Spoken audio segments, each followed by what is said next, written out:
Hello, this is my rant on about the horrible service I received from Comcast Cable and why I've dumped them for DirecTv. So all started when I was living in Irvington.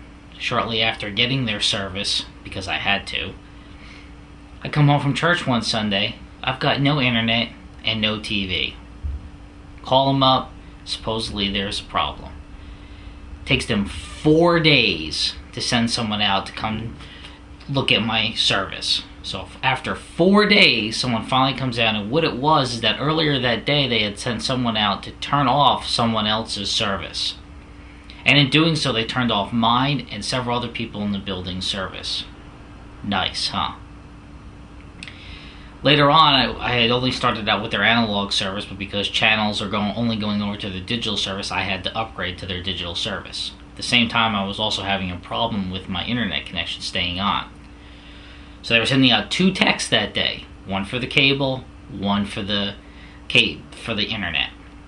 The internet guy was supposed to come out first at 9. Later in the day, the cable guy was supposed to come out. Apparently, he must have got done early, so the cable guy came out first. He comes out, sets up the digital cable, no problem. This technician actually kind of knew what he was doing. No problem, and fixes my cables well because he realized that the splitter was going bad. So he sets everything up, everything's working fine. The internet guy comes over, starts making changes to the wiring.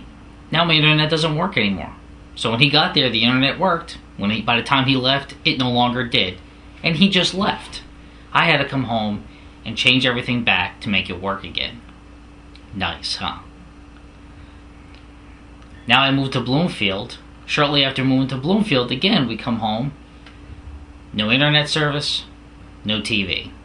They did come out the very next day on this one.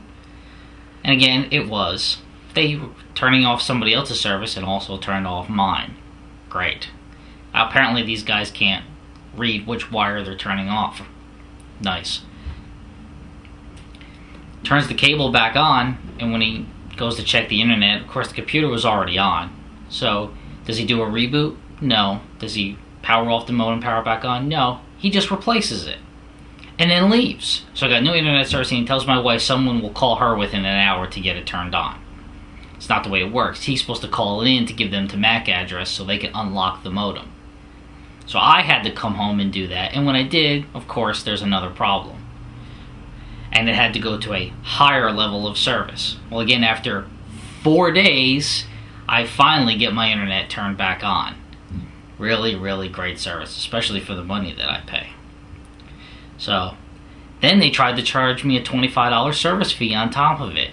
Got that removed. Then they also wanted to charge me a $25 transfer fee from when I moved to Irvington to Bloomfield. Supposedly they were supposed to remove that as well, but never did. So that was the straw that broke the camel's back. I've dumped their service, at least their cable service anyway, and I've gone over to DirecTv. Fortunately, I still have to keep their internet because I need the high speed and no real alternatives. There's Fios out there, but I live in an apartment, so I can't get Fios right now. But as soon as there is an alternative, bye-bye Comcast. So this is a warning to everybody else out there who's thinking about using Comcast. They're horrible. If you have an alternative, take it.